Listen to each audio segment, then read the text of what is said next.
You should have learned when to shut your mouth. The cafe fell silent as James Pello's boot connected with Ruth Keaton's side. The impact sent her crashing into a table, coffee cups exploding across the floor like shrapnel. Chairs scraped. Someone screamed. A child started crying. Ruth hit the ground hard, pain radiating through her ribs. James stood over her, chest heaving, face twisted with satisfaction. He thought he'd won. Thought he'd finally put her in her place. The other customers stared in frozen horror, some with phones raised, most too shocked to move. But Ruth didn't stay down. She pushed herself up, shaking but upright, eyes locked on his. "You don't get to touch me," she said through the pain. James laughed. "Who's gonna stop me? You?" That's when the doors opened. The man who entered wore a black suit, tattoos visible along his neck and hands. He moved with the kind of calm that makes rooms go quiet. 2 men followed, scanning the space with professional precision. The casual chatter died. Silverware stopped clinking.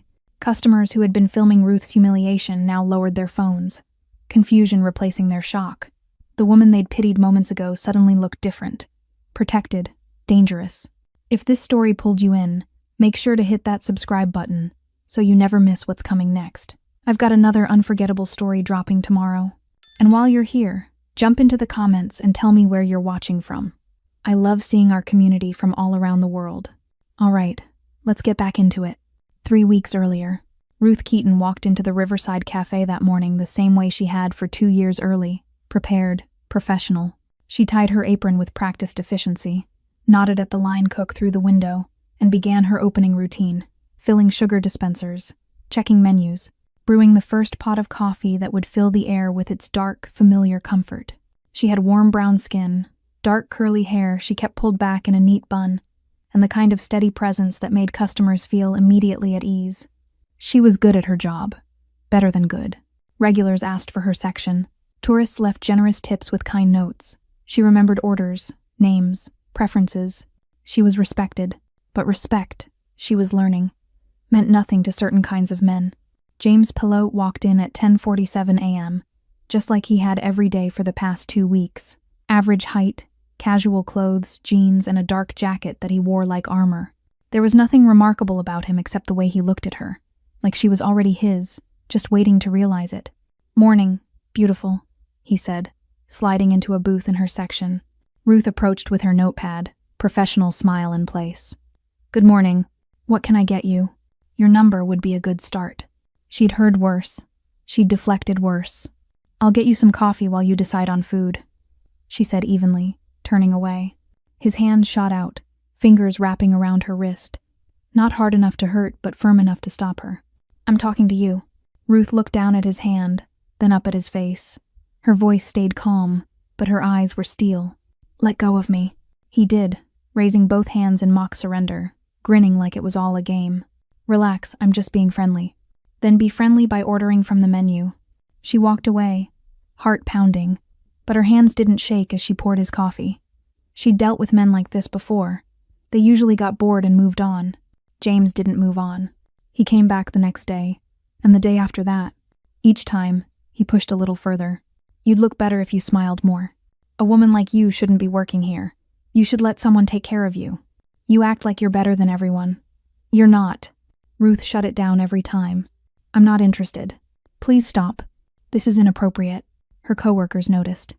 Jenna, the other waitress, pulled her aside one afternoon. "That guy's been staring at you for 20 minutes, she whispered. "Want me to tell Miguel to throw him out?" Ruth glanced over. James sat in his usual booth, coffee untouched, eyes following her every movement. "He hasn't done anything actionable yet," Ruth said quietly. "Just keep an eye out." But it escalated. One evening, after her shift ended at 9 p.m., Ruth stepped out into the parking lot. The air was cool, the streetlights casting long shadows. She pulled her jacket tighter and headed toward the bus stop. Footsteps echoed behind her. She turned. James stood 20 feet away, hands in his pockets, smiling. "Hey," he called. "Wait up." Ruth's pulse spiked. She kept walking, faster now. "I said wait." She spun around under a streetlight, keys between her fingers like she'd been taught. "Stop following me." James laughed. Actually laughed, like she'd told a joke. "Relax. I just wanted to make sure you got home safe. It's dangerous out here for a woman alone." "I'm fine. Leave." Now, he took a step closer. You know, you'd be a lot prettier if you weren't so uptight all the time. I'm calling the police. She pulled out her phone. James raised his hands, backing away with that same infuriating grin. Okay. Jesus. Can't even be nice anymore. He walked back toward the cafe parking lot, whistling. Ruth stood there for 5 full minutes, watching until his car pulled away. Only then did her hands start shaking. The next morning, she reported it to her manager, Paul, a middle-aged man who'd owned the cafe for 15 years and prided himself on running a family establishment. Did he threaten you? Paul asked, barely looking up from inventory sheets. He followed me. He waits outside. He won't take no for an answer. But did he threaten you? Ruth stared at him. He's stalking me. Paul sighed. Look, Ruth. I get it. Some guys don't know when to quit, but he's a paying customer, and unless he actually does something, I can't just ban him. Try ignoring him. He'll probably get bored. Ruth felt something cold settle in her chest. So I just have to wait until it gets worse? I'm sure it won't come to that. It came to that. James didn't get bored. He got worse.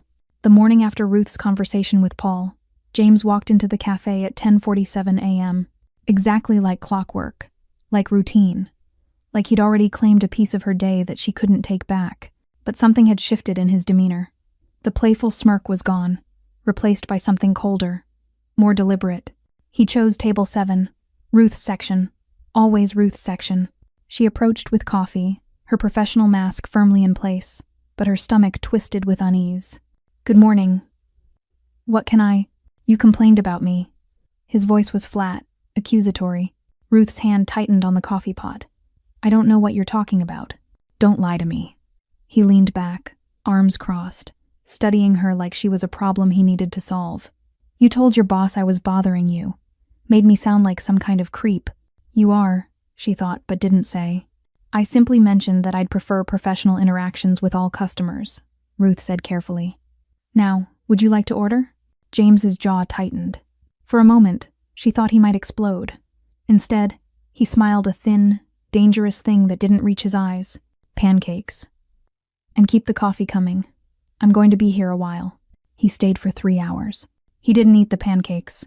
He just sat there, phone in hand, occasionally looking up to make sure Ruth knew he was watching. When other customers needed her attention, his eyes followed her across the room. When she laughed at something a regular said, his expression darkened. Jenna noticed. She always noticed. He's still here, she whispered during a lull, both of them standing by the coffee station. This is insane, Ruth. He's been nursing the same cup for 2 hours. I know. You need to tell someone. Call the cops, file a report, something. Ruth had already considered it, had already played out that conversation in her head. Officer, there's this man who comes to my work every day and stares at me. No, he hasn't threatened me. No, he hasn't touched me well, once, but I told him to stop and he did. Yes, I know that doesn't sound like much, but what? But he makes her skin crawl? But her instincts are screaming? But she knows this is heading somewhere dark? And say what? Ruth asked quietly. That a customer is making me uncomfortable? That he's stalking you? He's not breaking any laws by sitting in a cafe. Yet, Jenna muttered. The word hung between them like a premonition. The pattern continued. Every day, same time, same table. James started requesting Ruth specifically. If another waitress approached, he'd wave her off. I want Ruth to take my order. Ruth knows how I like my coffee. Ruth and I have an understanding. They had no understanding. They had nothing but her escalating dread and his escalating entitlement. He began timing his visits to coincide with shift changes, watching her arrive, watching her leave. He knew her schedule better than some of her coworkers. When she tried switching shifts, he somehow knew and adjusted accordingly. The comments evolved too. You look tired. You should let someone take care of you. You know, you won't always be able to ignore me. I'm a patient man, Ruth. Very patient. The way he said her name made her skin crawl. Other customers started noticing. Mrs. Alice, a regular who came in every Tuesday for Earl Grey and blueberry scones, pulled Ruth aside one afternoon. That man in the corner, she said quietly, glancing toward James. He's been watching you for an hour. Should I call someone? Ruth appreciated the concern, but what could anyone do? He was sitting quietly, drinking coffee, breaking no rules. I'm okay, she said, not quite believing it herself. But thank you. Mrs. Alice squeezed her hand. Be careful, dear. The breaking point came on a Thursday evening. Ruth's shift ended at 8 p.m. She'd started asking Jenna to walk her to the bus stop, a small humiliation that burned in her chest, needing protection just to do her job, to exist in the world. But Jenna had called in sick. Ruth stood in the cafe's break room, staring at her phone, weighing her options. She could call an Uber, expensive, but safer. She could ask Miguel, the cook, but he had to close the kitchen. She could call Massimo, but she'd already downplayed this situation to him once, and admitting how bad it had gotten felt like failure. She decided on the Uber. She stepped out the back entrance, phone in hand, waiting for her ride. The parking lot was well lit, the street busy enough. She'd be fine. Then she heard it. The scrape of a shoe on pavement. Ruth spun around. James stood 15 feet away, leaning against his car, a dark sedan she hadn't noticed when she came in that morning. Leaving without saying goodbye? He asked. Every survival instinct Ruth possessed started screaming. How long have you been out here? Long enough. He pushed off the car, taking a step closer. You've been avoiding me. I'm at work. I'm avoiding everyone equally. Don't do that. Don't act like I'm just anyone. Another step. I've been patient with you. Respectful. I come in every day. I tip well. I wait my turn. And you treat me like I'm nothing. Ruth's hand tightened on her phone. James, I need you to understand something. I'm not interested in you. I've never been interested in you. That's not going to change. His face darkened. You think you're too good for me. I think we have nothing in common. And I think you need to accept that. You don't get to decide this. The words hit like a slap. Actually, Ruth said, voice shaking but firm. I do. That's exactly how this works. James took another step, closing the distance between them to less than 10 feet. You're going to regret the way you've treated me. Ruth's Uber pulled into the parking lot, headlights sweeping across them. Stay away from me, she said, backing toward the car. If you come near me again, I'm filing a restraining order. She got in the Uber, locked the door, and watched through the window as James stood there, hands clenched at his sides, watching her drive away. That night, Ruth told Massimo everything. Ruth's hands were still shaking when she walked through the door of the apartment she shared with Massimo DeSantis. It was a modest place, nothing that would draw attention, nothing that screamed wealth or power, just a 2-bedroom in a quiet neighborhood with good lighting and neighbors who minded their business. Exactly the kind of place where a cafe waitress and her fiancé could live normal lives. Except Massimo DeSantis had never lived a normal life. He was in the kitchen when she entered, sleeves rolled up, hands covered in flour. The smell of fresh pasta filled the air, homemade fettuccine, her favorite. He looked up when he heard her keys, and his expression shifted immediately. What happened? Ruth set down her purse, trying to compose herself. Nothing, just a long shift. Massimo wiped his hands on a towel, studying her with those dark, steady eyes that missed nothing. He had sharp features, a strong jawline marked with a few days' stubble, and intricate tattoos that crept up his neck and disappeared under his collar, remnants of a world he'd been born into, not chosen. Ruth, just her name, quiet, patient, inviting truth. She broke. He was waiting for me in the parking lot. Massimo went very still, the kind of still that preceded storms. James, that customer I told you about. Ruth moved to the kitchen counter, needing something solid under her hands. He's been there every day for 3 weeks. Today he waited outside after my shift. He said I'd regret how I've been treating him. Did he touch you? No, but Massimo. He knows my schedule. He knows when I arrive, when I leave. He's always there, always watching. And nobody will do anything because he hasn't technically done anything illegal. Massimo crossed the kitchen in 3 strides and pulled her into his arms. She pressed her face against his chest, breathing in the familiar scent of him, sandalwood and safety. I can handle this, he said quietly. I don't want you to handle it. I want to handle it myself. Ruth pulled back to look at him. I filed a verbal complaint with Paul. I told James directly to leave me alone. I documented everything. I'm doing this the right way. The right way isn't working. Not yet. But if I let you fix it your way, what does that say? That I can't stand up for myself? That I need to hide behind you? Massimo cupped her face with both hands, thumbs brushing her cheekbones. It says you're protected. There's no shame in that. There is when I'm trying to be a normal person living a normal life. Her voice cracked. I left my old life behind for a reason, Massimo. I left the chaos, the violence, the constant looking over my shoulder. I became a waitress because I wanted something simple, something mine. And now this man is taking that from me, and if you step in, then everyone knows who you're with. Ruth nodded. They'd been careful.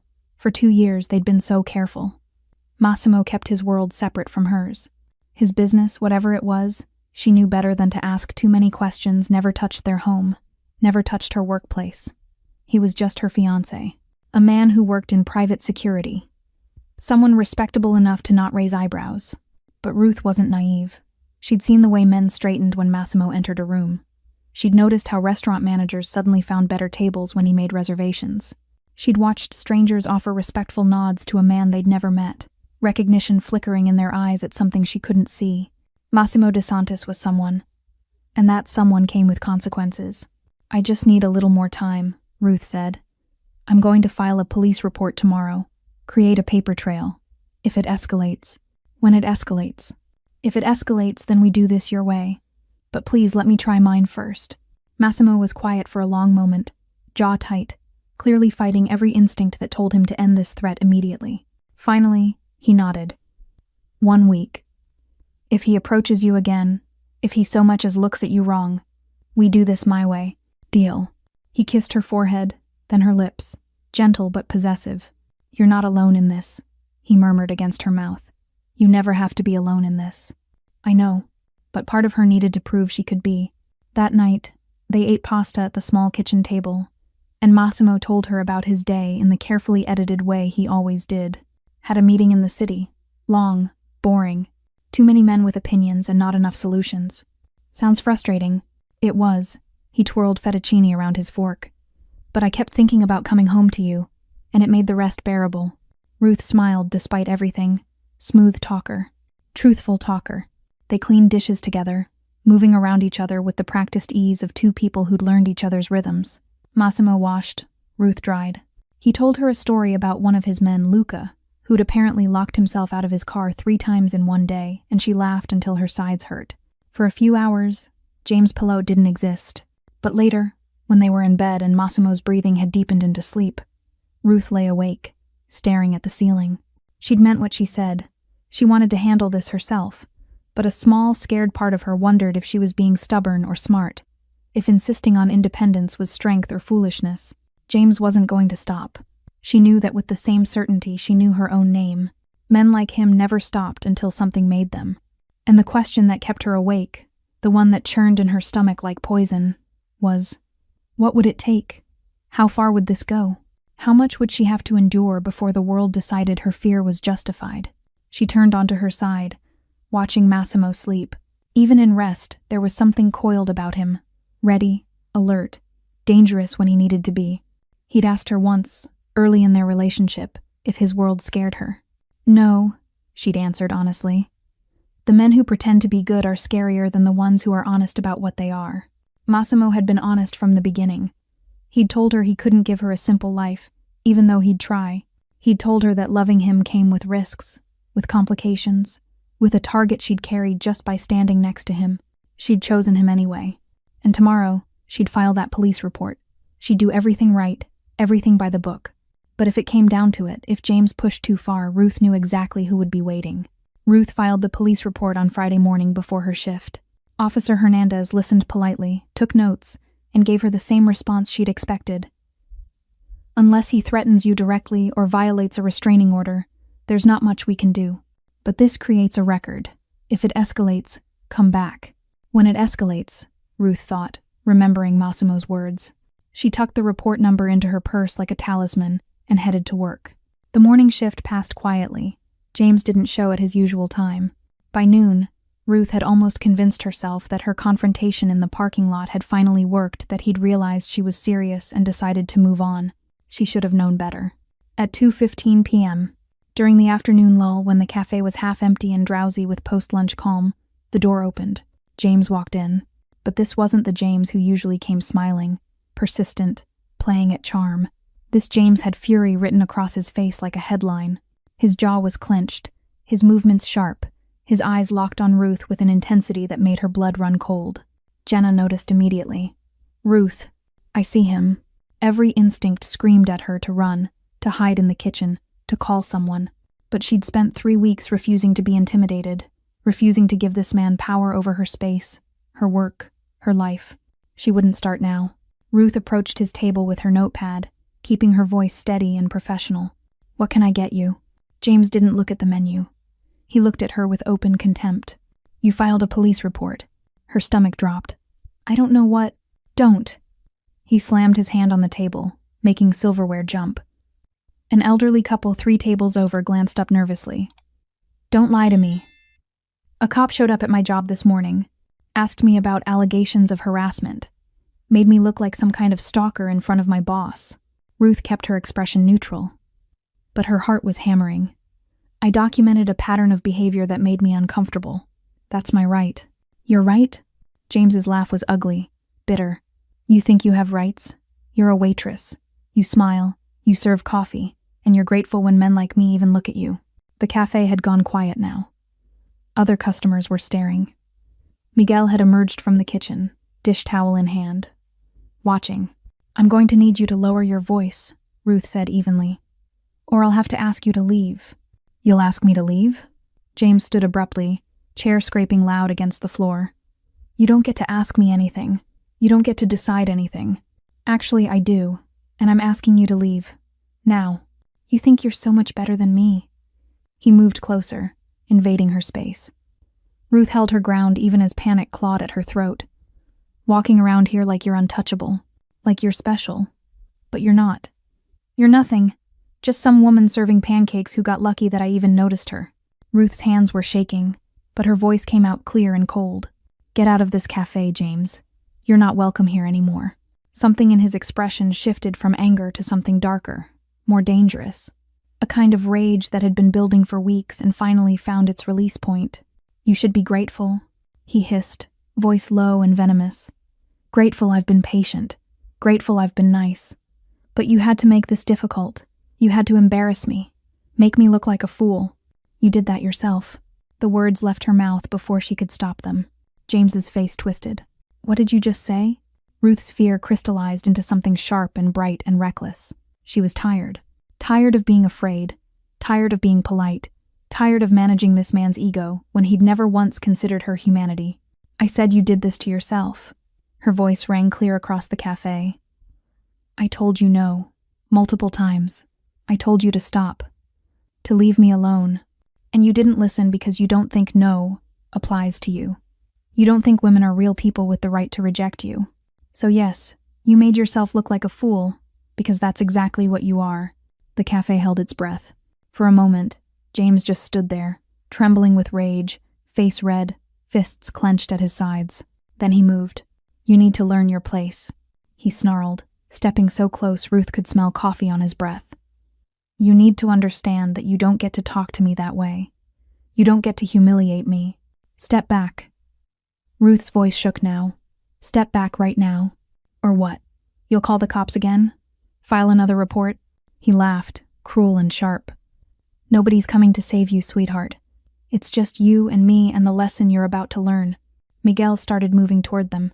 Another customer pulled out their phone.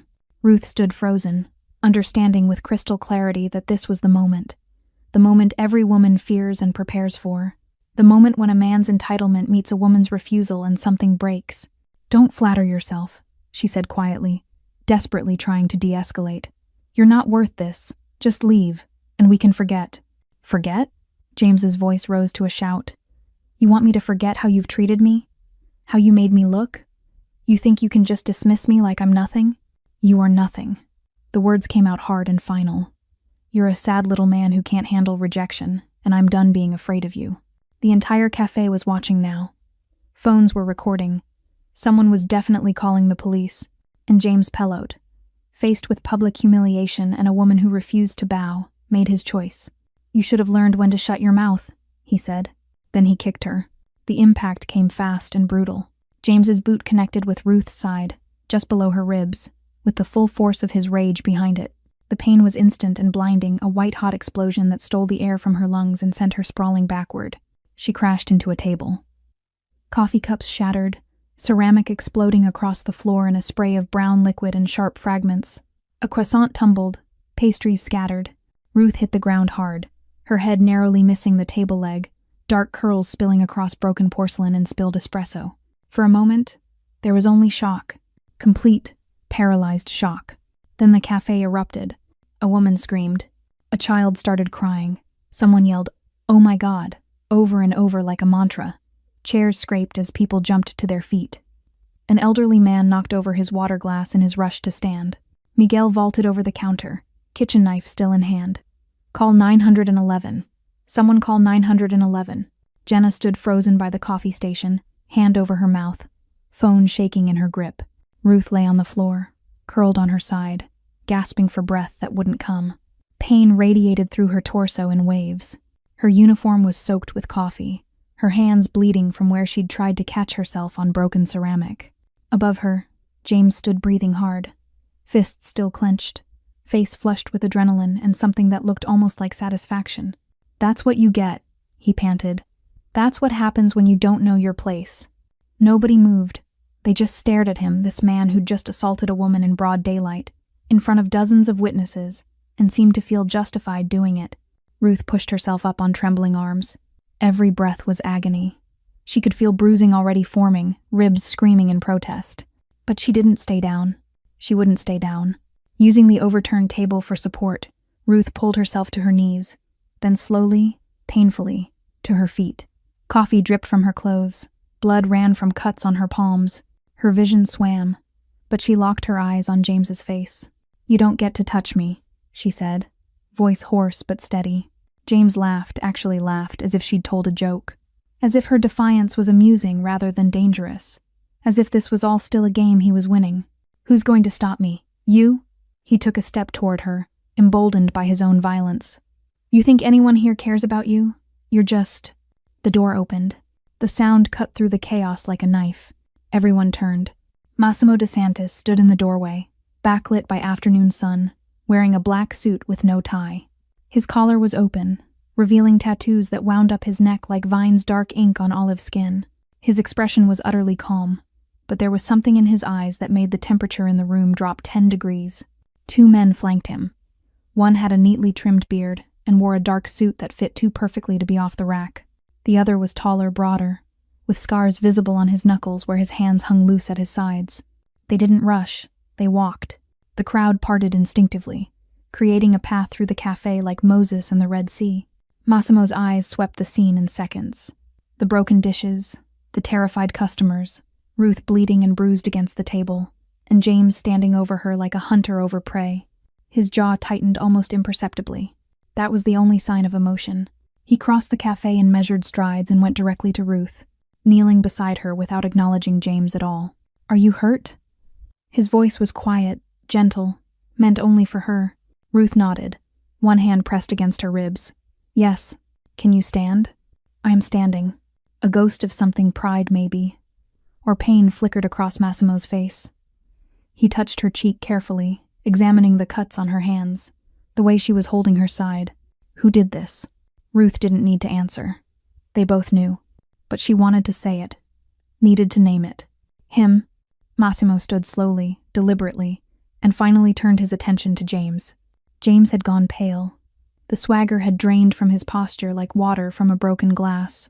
He was looking at Massimo the way a rabbit looks at a wolf, recognizing, too late, that he'd made a terrible mistake. Who are you?" James stammered, trying to reassert control and failing miserably. Massimo didn't answer immediately. He buttoned his suit jacket with casual precision, as if preparing for a business meeting rather than a confrontation. "You've been harassing my fiancé?" he said finally, voice even and cold. "For weeks, you followed her. You waited outside her workplace. You threatened her, and today, you assaulted her." The cafe was silent except for the soft sobbing of the child in the corner and the distant sound of sirens approaching. James's eyes darted to the door, calculating escape routes. The bearded man moved almost imperceptibly, blocking the exit. "I didn't," James's voice cracked. "Look, I didn't know she was with anyone. If I'd known—" "If you'd known, you would have what?" Massimo took one step forward. Just one. "Respected her? Left her alone? Or are you saying you only respect women who belong to other men?" James backed up, nearly tripping over a chair. "I didn't mean it's not like that." "Then what is it like?" Someone in the back whispered a name. DeSantis. The whisper spread like wildfire, customer to customer, recognition dawning in waves. James heard it. His face went from pale to ashen. "Oh God," he breathed. "Oh God, I didn't know." "You didn't ask," Massimo replied. His tone never changed, still calm, still measured, somehow more terrifying for its control. "You assumed. You took what you wanted without permission, without consequence, because you believed no one would stop you." The taller man behind Massimo produced a phone, speaking quietly into it in Italian. The sirens were getting closer. Massimo turned back to Ruth. "What do you want? Do you want him removed, or do you want him to understand?" Ruth looked at James, this man who'd made her afraid, who'd stolen her peace, who'd convinced himself his desires mattered more than her humanity. She met Massimo's eyes. "I want him to understand." Massimo nodded once, a silent acknowledgement of Ruth's choice. Then he turned back to James, and the air in the cafe seemed to compress, as if the building itself was holding its breath.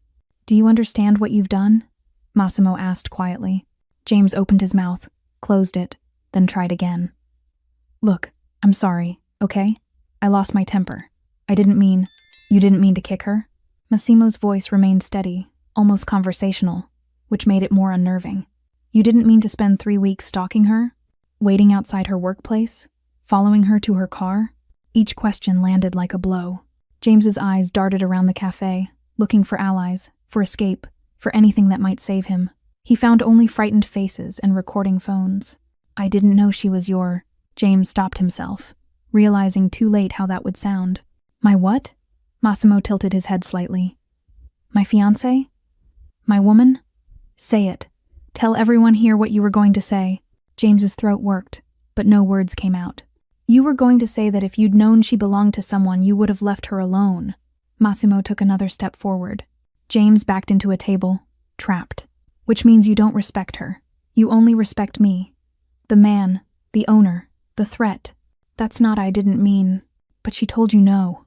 Massimo's voice dropped lower, forcing everyone to strain to hear. "She told you no 17 times. She told you to stop, to leave her alone. She told you clearly, repeatedly, in every way a person can communicate unwillingness, and you ignored all of it, because what she wanted didn't matter to you." The bearded man, Luca. Ruth remembered Massimo mentioning him, moved to stand by the door. Not blocking it. Exactly. Just present, watchful. Miguel had lowered the knife but hadn't moved. Jenna had stopped recording but held her phone like a weapon. The sirens were close now, maybe 2 blocks away. "Here's what's going to happen," Massimo said, speaking to James but loud enough for the entire cafe to hear. "You're going to apologize to Ruth. Not to me. To her. You're going to look at the woman you assaulted and acknowledge what you did." James's eyes flickered to Ruth, then away. "I'm sorry." "No." Ruth's voice cut through the space, stronger now despite the pain. She pushed away from the table, standing fully upright, even though it made her ribs scream. "Look at me when you apologize." James flinched. Actually flinched. "Look at her." Massimo's words were precise, leaving no room for negotiation. Slowly, James raised his eyes to Ruth's face. What he saw there clearly unsettled him, not fear or tears, but cold, unwavering judgment. "I'm sorry," James said again, voice shaking now. "For what?" Ruth asked. For hitting you." "Kicking me," Ruth corrected. "You kicked me. Say it." James swallowed hard. "For kicking you." "And?" His face crumpled slightly. "For following you. For not listening when you said no." Ruth didn't smile, didn't soften. She just nodded once, acknowledging that he'd finally said it. But she wasn't done. "You know what the worst part is?" she said quietly. "It's not even the kick. It's that you spent weeks convincing yourself you were the good guy, that I was the problem for not being flattered by your attention, that my boundaries were obstacles to overcome instead of lines you had no right to cross." James looked down at his feet. "Look at me," Ruth commanded, and he obeyed. "You're not sorry you did it. You're sorry there are consequences." The truth of it hung in the air like smoke. Massimo moved then, stepping between Ruth and James with protective instinct. "The police are 30 seconds away," he said calmly. "They'll arrest you for assault. There are—" He glanced around the room. At least 15 witnesses, multiple video recordings. When you go to court, and you will go to court, all of this will be evidence. Your name will be attached to this forever. James's knees nearly buckled. But before they arrive, I want you to understand something else. Massimo leaned in slightly, voice dropping so only James and those closest could hear. Ruth asked me not to handle this my way. She wanted to do it properly, police reports, legal channels, the right way, and I respected that. But if you ever come near her again, if you speak her name, if you so much as think about her, those police reports won't matter anymore. I won't. I swear I won't. I'm not finished. Massimo's tone never rose, never hardened, but James went absolutely still. You hurt someone I love. You made her afraid in her own workplace. You stole her peace. And now you'll face the legal consequences for that, which she deserves to see. But understand this clearly. The law is her justice. If you cross this line again, you'll face mine. The taller man by the door shifted slightly, jacket opening just enough to reveal a shoulder holster. James saw it. His face went chalk white. Do we understand each other? Massimo asked. Yes, James whispered. Yes, I understand. Good. Police cars screeched to a stop outside, red and blue lights painting the cafe windows. Car doors slammed. Radios crackled. Massimo stepped back, creating space, transforming instantly from the man who'd just delivered a quiet threat into the concerned fiancé. She needs medical attention, he called to the officers as they entered, weapons drawn, trying to assess the chaotic scene. She was assaulted. He kicked her. Massimo pointed at James without looking at him. Multiple witnesses, multiple recordings. Officer Hernandez was first through the door, the same officer who'd taken Ruth's report that morning. Her eyes widened when she saw Ruth's condition, then narrowed when she recognized James.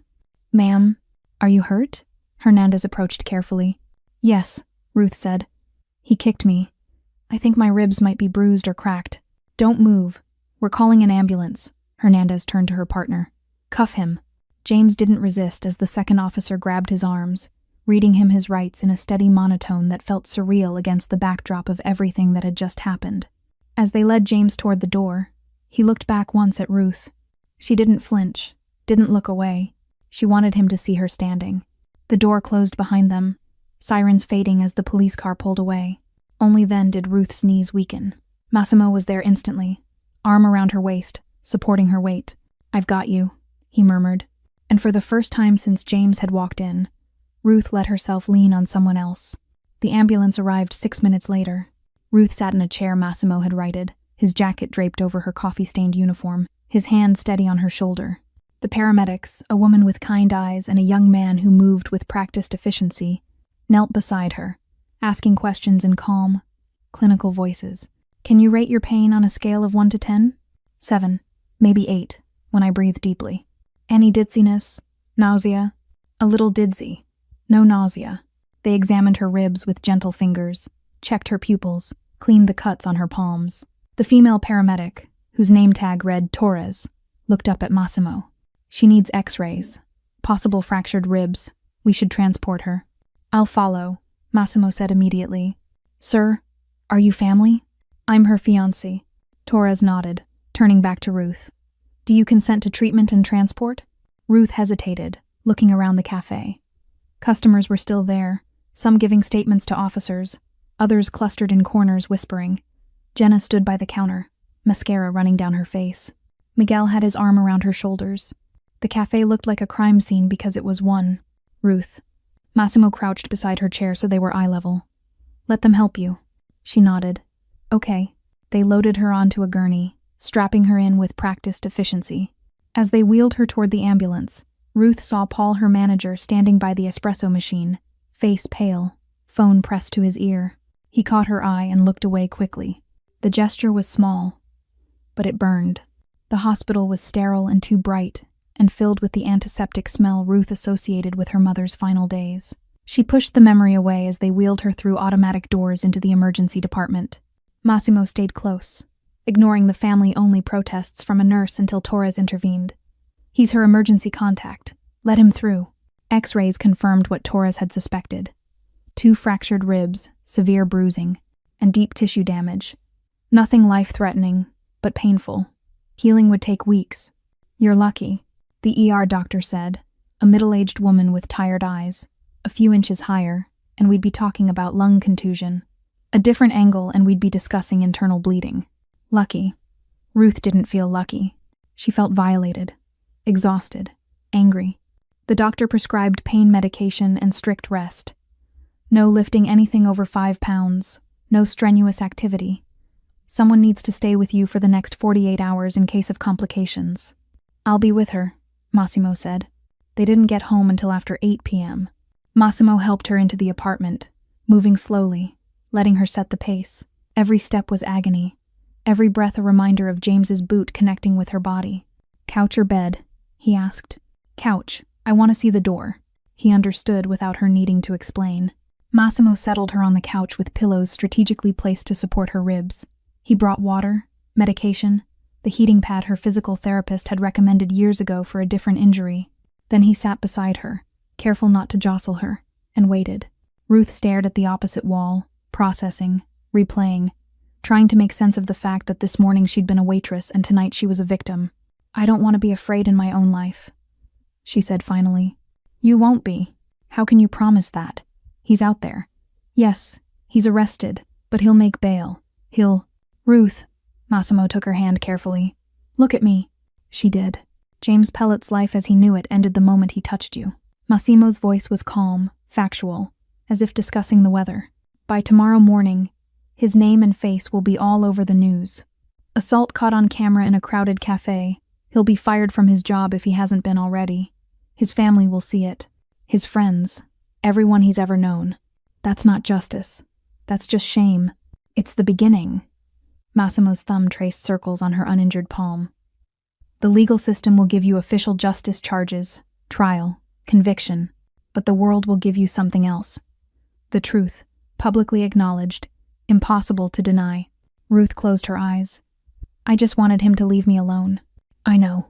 And when that didn't work, I wanted the system to protect me. I know. And when that didn't work either, her voice cracked. I wanted to believe I could handle it myself, that if I was just firm enough, clear enough, strong enough. You were all of those things, Massimo interrupted gently. This isn't your failure. It's the world's. You did everything right, and it still happened. And that's not fair, and it's not your fault. Tears came then, hot and angry and exhausted. Massimo held her carefully, mindful of her ribs, letting her cry against his shoulder until the storm passed. Later, when the pain medication had dulled the worst of it, and Ruth was dozing on the couch, Massimo stepped onto the balcony and made a phone call. Luca, he said quietly when the line connected. Boss, James Pellet, I want to know everything. Where he lives, where he works, if he still has a job, who his friends are, where his family lives, his bank accounts, his debts, his habits, his weaknesses, everything. Already on it. I'll have a full report by morning. Good. Massimo paused. And Luca? Make sure word spreads in the right circles. I want everyone to know what he did and who he did it to.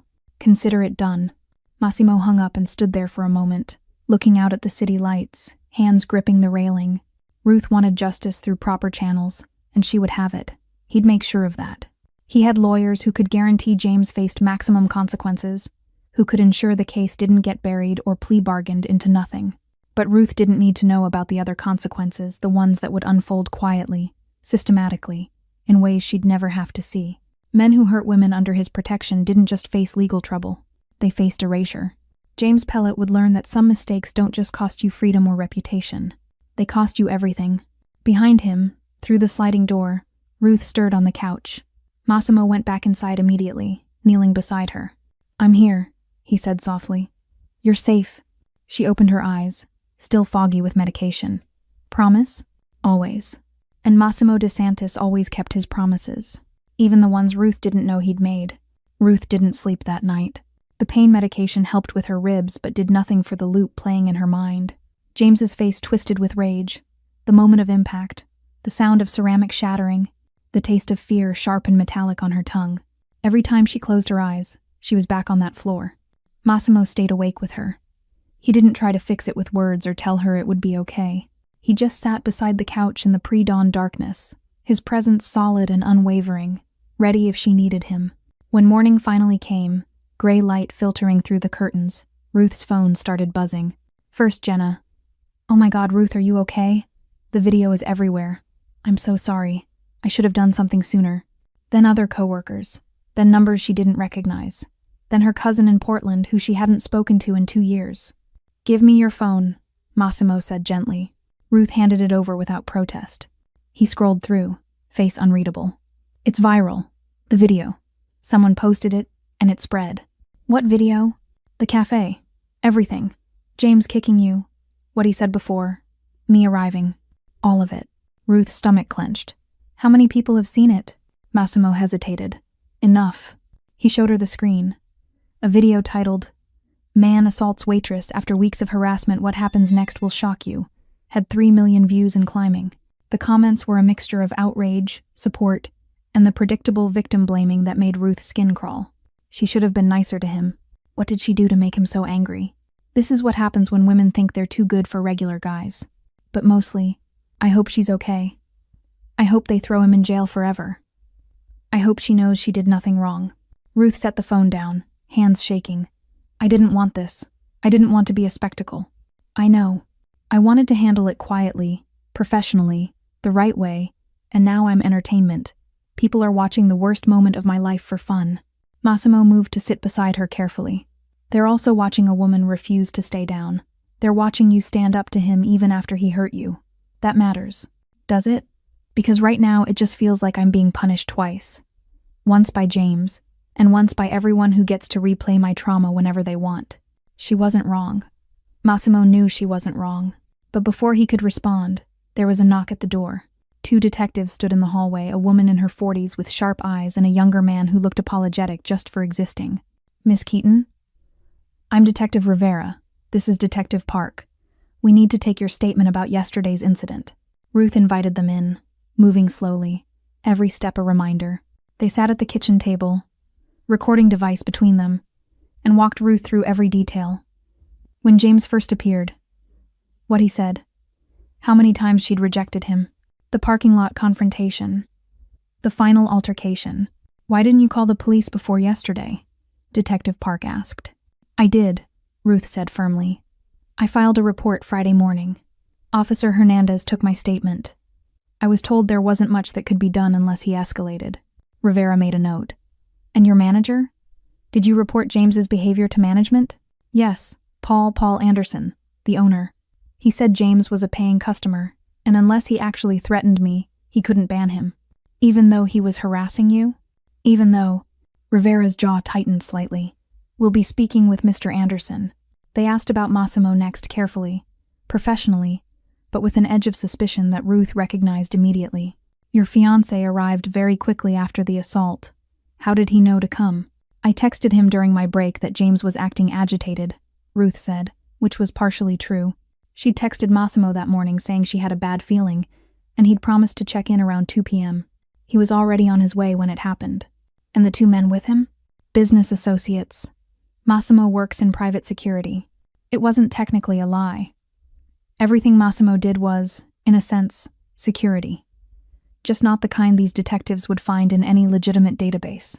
Rivera studied her for a long moment, then nodded. "James Pellet was arraigned this morning. The DA is charging him with assault and battery, criminal harassment, and stalking. Given the video evidence and witness statements, they're confident about conviction." "What about bail?" Ruth asked. "Set at $50,000. He posted it an hour ago." The room went cold. "He's out?" Ruth's voice came out small, childlike. "He's already out? With conditions?" Detective Park added quickly. "No contact order. He can't come within 500 feet of you, your workplace, or your residence. If he violates it, he goes straight back to jail." "And if he violates it and hurts me before you catch him?" Ruth asked. "What then?" Park had no answer for that. After they left, Ruth sat at the kitchen table staring at nothing. Massimo was on the phone in the bedroom, voice low and rapid in Italian, making arrangements she didn't want to know about. She thought about James out there somewhere, free, angry, humiliated. She thought about the video circulating, her face frozen in pain for millions to see. She thought about going back to the cafe, if she even could, if she even wanted to. She thought about how she'd done everything right, set boundaries, Filed reports, spoken up, fought back, and still ended up here. Injured, exposed, afraid. Massimo emerged from the bedroom. Luca's outside. He'll be there overnight, every night, until the trial. You won't see him, but he'll be there. You're having me watched. I'm having you protected. There's a difference. Ruth wanted to argue, wanted to insist she didn't need a bodyguard, wanted to maintain some illusion of normalcy. But she was too tired, too sore, too scared. Okay, she whispered. Massimo knelt in front of her chair, taking both her hands. I know this isn't what you wanted.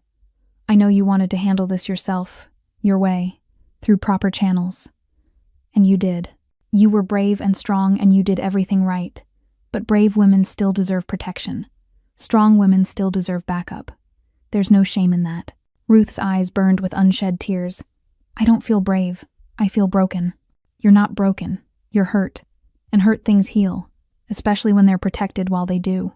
She leaned forward, pressing her forehead against his, breathing in the familiar scent of him sandalwood and safety and the promise that she wasn't alone. What happens now? She asked. Now? Massimo pulled back slightly to meet her eyes. Now we make sure James Pellet understands that some consequences last longer than a court date. Now we make sure this never happens to you again. And now you heal. In that order? In whatever order you need. The morning after James made bail, Ruth woke to the sterile scent of antiseptic and the dull, ever-present ache in her ribs. Sunlight streamed through the blinds, cutting sharp lines across the bedroom floor. Next to her, Massimo's side of the bed was empty, the sheets cool. She could hear the quiet murmur of his voice in the living room, speaking in low, rapid Italian. She didn't move. She lay there, cataloging the pain, a physical map of what had been done to her. But beneath the bruises, something else was crystallizing, a cold, clear anger. Not the hot, frantic fear from the cafe floor, but something steadier, something that demanded more than just survival. In the living room, Massimo ended his call. Ruth heard the soft click of his phone on the table, then his footsteps approaching. He paused in the doorway, silhouetted against the light. You're awake, he said softly. I heard you talking. Luca, James was released 2 hours ago. He's at his sister's apartment in Ridgewood. Ruth pushed herself up carefully, wincing. And he's already trying to spin the story. Massimo entered, sitting on the edge of the bed. His expression was neutral, but Ruth saw the tension in his jaw. He told his sister you led him on, that you were flirting for bigger tips, then changed your mind and set him up when your rich boyfriend showed up. The words shouldn't have hurt. She knew what James was, but they landed like shards of glass. He's saying that? After the video? The video shows the kick, Ruth. It doesn't show the 3 weeks before. He's using the gap to plant doubt. A familiar frustration tightened her throat. So it starts again. What did she do to provoke him? Chorus. No. Massimo's voice was absolute. It doesn't. Because this time the chorus doesn't get the last word. He handed her a tablet. On the screen was a dossier, photos, timelines, documents, James Pelot's life, laid bare. He's done this before, Ruth whispered, scrolling. 3 times that we've confirmed. A barista in Queens 2 years ago. Got her fired by complaining to management after she rejected him. A receptionist at his old job. HR had a file, persistent, unwanted attention. They transferred her. He quit shortly after. And a neighbor in his last building, who moved out 6 months early to get away from him. Ruth stared at the documents, a chill spreading through her. They all reported him, and nothing happened. Nothing that stuck, Massimo corrected gently. Until now. Because of you, he countered. You stood up, you let it be recorded. You created a record that can't be ignored. He touched her hand. My world is just ensuring it isn't ignored. Later that day, Detective Rivera called. Miss Keaton, we've had 2 more women come forward since the video went public. Former targets of James Pelot. Their statements corroborate your pattern of harassment. The DA is adding prior bad acts to the motion for trial. Ruth clutched the phone, sitting at her kitchen table. What does that mean? It means the jury gets to hear he's a repeat offender. It significantly strengthens our case. Rivera paused. It also means you weren't alone. You weren't crazy. You weren't overreacting.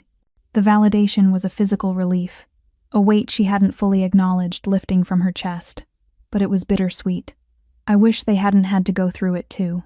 So do I, Rivera said, her tone shifting into something more personal. For what it's worth, I'm sorry the system didn't catch him before he got to you. Sometimes it takes a louder noise. After the call, Ruth scrolled through the news headlines on her phone. The story was everywhere, but the narrative had shifted. It was no longer just Café assault. Outlets were running pieces with titles like The Pattern of Predation and When No Isn't Enough, The Escalation of Harassment. James's face was pixelated in some, clear in others, alongside quotes from legal experts and advocates. He was becoming a case study, a symbol. Ruth knew that on some level, it was justice, but it also felt strangely disembodying. She was the victim at the center, yet the story was growing beyond her. She was glad for the shift, glad people were talking about the before and not just the explosive after. But she missed being just Ruth, the woman, not the example. Massimo seemed to understand without her saying it. He didn't flood her with clippings or talk strategy.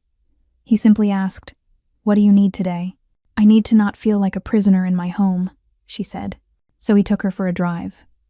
Not anywhere in particular, just through the city with the windows down, Luca following discreetly 2 cars back. They didn't talk much.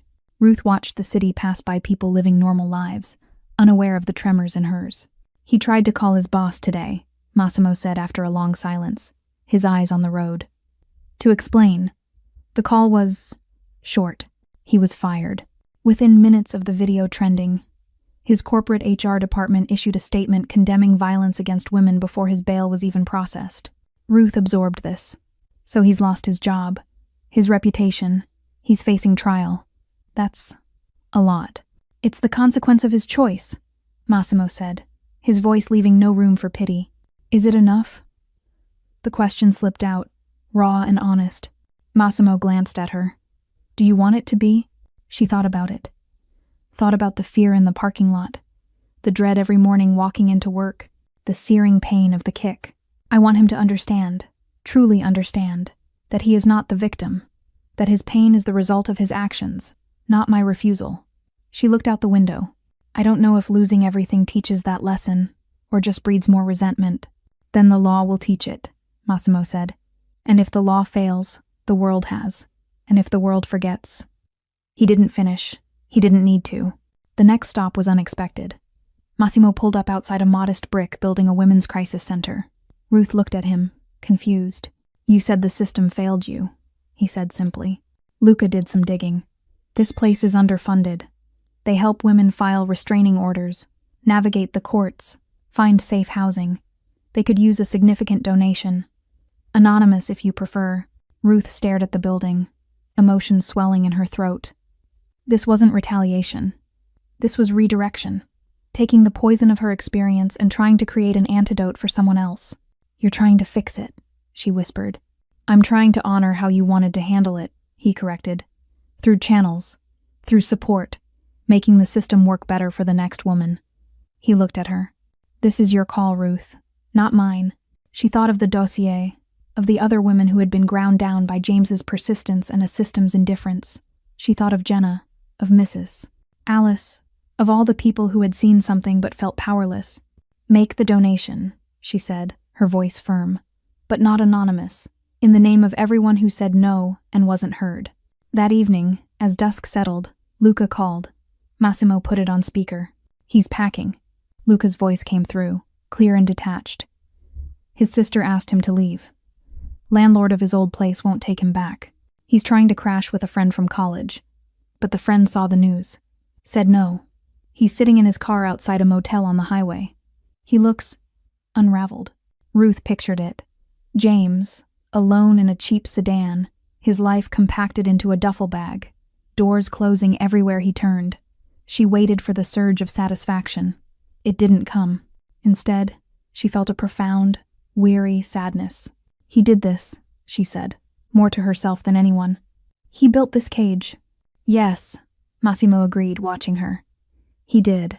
The final beat came just before midnight. An email alert popped up on Ruth's laptop, a notification from the court. She opened it with trembling fingers. It was a copy of a motion filed by James Pellet's new, court-appointed lawyer. A motion to seek a plea deal. The proposed offer, Guilty to felony assault and criminal harassment. No contact with Ruth Keaton for life. Mandated enrollment in a behavioral correction program. A public apology, dictated by the court. He was folding. The man who wouldn't take no for an answer was finally saying yes to consequences. Ruth read it twice, then closed her eyes. The legal machinery was grinding forward, efficient and cold. It would likely be accepted. There would be no dramatic trial, no cathartic confrontation on a witness stand. Just paperwork and a cell. It felt anticlimactic. It felt right. Massimo read the motion over her shoulder. It's a good deal. For you. It guarantees he's branded a felon. It guarantees he stays away. It's over. Is it? Ruth asked, the echo of James's voice. You'll regret this, still a faint whisper in her memory. Massimo turned her chair to face him, his hands on her shoulders. The threat is over. The fear. That may take time, but you don't have to do it looking over your shoulder. That part is finished. He was right. This was the reckoning. Not a violent showdown in the shadows, but a slow, inexorable collapse in the light. James was being dismantled by the very world he thought would excuse him by employers, by family, by the law, by public opinion. Ruth stood and walked to the balcony, looking out at the city's glittering grid. The cold air soothed her bruised skin. She thought of the donation to the crisis center, of the other women finding their voices, of the next James Pellet who might think twice. The reckoning wasn't just for James. It was for every silence he'd counted on. And in the quiet of the night, with the city humming below and Massimo a steady presence behind her, Ruth let herself believe that maybe, sometimes, a reckoning could feel like a beginning. 4 weeks later, Ruth walked into the Riverside Café at 7 a.m. She didn't have to. Massimo had made it clear with the settlement from the civil suit against James and the cafe's ownership. She never had to work another day if she didn't want to. But this wasn't about money. It was about territory. About reclaiming the ground where she had been made to feel small. The bell above the door chimed the same familiar note. The smell of fresh coffee and baking pastry wrapped around her, a scent that had once meant comfort, then fear, and now, something else entirely. The cafe was different. Paul was gone. Sold the business to a local family who had read the news and made their first order of business a complete staff policy overhaul. Miguel was now the general manager. Jenna was head waitress. And at the host stand, a new sign stood prominently. We reserve the right to refuse service to anyone. Harassment of our staff will not be tolerated. Your coffee is welcome. Your entitlement is not. Jenna looked up from wiping the counter. For a second, she just stared, her eyes wide. Then she dropped the rag and rushed over, wrapping Ruth in a careful, gentle hug. You're really here, Jenna whispered, her voice thick. I'm really here, Ruth said, and found she meant it. The morning rush was a quiet symphony of normalcy. Regulars did double takes when they saw her, their expressions cycling through surprise, concern, and then, warmly, respect. Mrs. Alice, at her usual Tuesday table, simply reached out and squeezed Ruth's hand as she passed, saying nothing. Nothing needed to be said. Ruth didn't wait tables. Her ribs were still tender, her energy limited. Instead, she sat at a corner booth with a laptop, drafting training protocols for the new owners, clear guidelines on how to support staff facing customer harassment, a step-by-step escalation plan that didn't end with just ignore it. She was halfway through when a shadow fell across her table. She looked up, expecting Massimo, who had promised to stop by. It was Detective Rivera. Mind if I sit?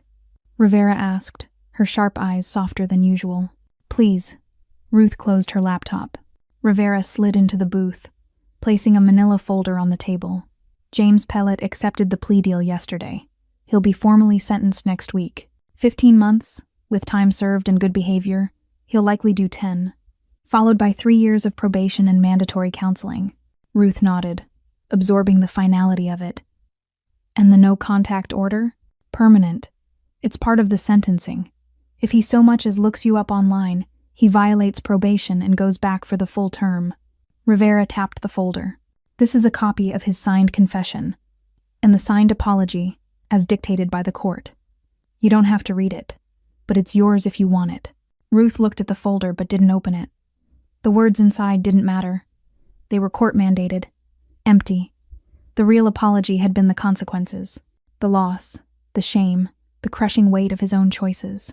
Thank you, Ruth said, meaning it. Rivera hesitated. I worked your case off the clock. Did you know that? Ruth shook her head. I had a sister. A situation. Similar, but it didn't end with a viral video. It ended quietly. And nothing happened. Rivera's jaw tightened. Your case. Getting to make sure something happened? It mattered. To more people than you know.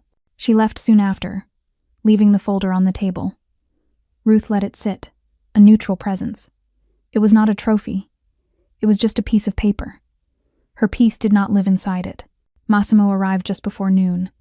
He entered not with the chilling silence of that terrible afternoon, but with a quiet nod to Miguel and a warm smile for Jenna.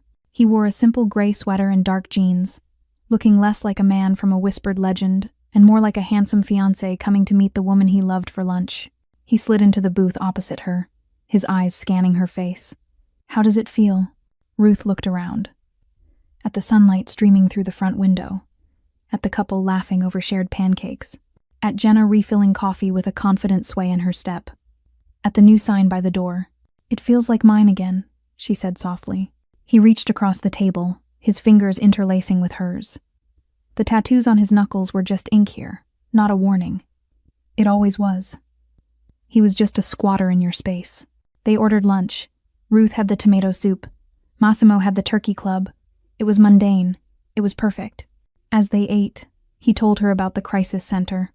The donation had been received with stunned gratitude. They were renaming their legal advocacy program in honor of the contribution. They'd asked for a name. What did you tell them? Ruth asked. I told them I'd ask you. She thought for a moment, watching a young waitress new. She didn't know her firmly but politely shut down an overly flirtatious customer at the counter. The customer shrugged, smiled, and turned back to his newspaper. No argument, no escalation. The Keaton Protocol, Ruth said finally, for clear, escalating responses to harassment. So no one has to invent the wheel while they're scared. A slow, proud smile spread across Massimo's face. I'll let them know. Later, as they prepared to leave, Miguel approached, looking nervous. Ruth, before you go, the staff, we didn't do enough. We saw it and we let it become normal. I'm sorry. Ruth looked at him, the tough-line cook who had vaulted the counter with a knife to defend her. You did enough when it counted most, Miguel. You can't fight a ghost until it shows its teeth. Now we all know what to look for earlier. She smiled. That's the point. Walking out into the afternoon sun, Ruth felt lighter than she had in months. The physical weight of her injuries was fading. The psychic weight was being carefully, deliberately, unpacked.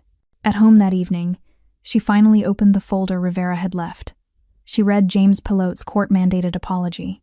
It was as hollow as she'd expected, full of, if I caused any distress, and my actions were misinterpreted. She set it aside without reaction.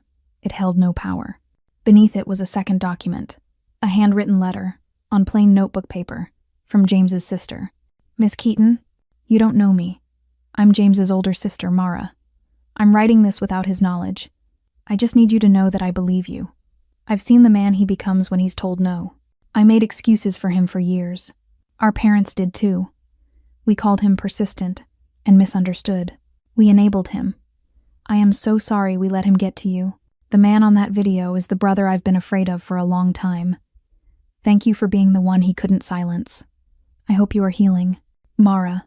Ruth held the letter, her eyes stinging. This, more than any legal document, felt like closure, an acknowledgement from inside the monster's own castle. It was a thread of humanity, not for James, but for the wreckage he left in his wake. She showed it to Massimo. He read it silently, then folded it carefully and handed it back. The truth has ripples, he said simply. That night, as they got ready for bed, Ruth stood before the bathroom mirror, examining the fading yellow and green blooms across her side. They were no longer shocking, just part of her landscape, a story her skin told. Massimo came up behind her, his hands resting gently on her hips, his chin on her shoulder. Their eyes met in the reflection. Do you ever regret it? She asked quietly. Choosing a life that has to hide? Being with someone who wanted this? She gestured vaguely at the apartment, the normal life she'd insisted on. He turned her around to face him. I chose you, Ruth. The life was just the container. And you don't hide. You live. On your terms. My world doesn't own you. It answers to you. There's a difference. He kissed her forehead. You were never a prize to be won or a weakness to be exploited. You were a choice. My choice. The words settled in her soul. She hadn't been saved because she was weak. She had been protected because she was chosen. And she had chosen him back, eyes wide open, knowing full well the complications. Their love was not a sanctuary from the world. It was a fortress they built together, facing outward. She took his hand, leading him to the bedroom. Not in desperation, not in search of comfort, but in affirmation. This was her life. Bruised but healing. Complicated but hers. Quiet but never silent. As she drifted to sleep, her head on his chest, the last thought she had was not of James, or kicks, or courtrooms. It was of the cafe booth in the sunlight. Of Jenna's laugh. Of the new sign by the door. Of a simple truth hard-won and carried gently. She had stood her ground, and the ground finally was hers again. Thanks for staying with this story right till the final moment. You're the reason these stories come alive. If you're ready for another powerful journey, just tap the next video on your screen. And before you go, leave a quick comment and rate this story from 1 to 10. I'm excited to see your thoughts and connect with you down there.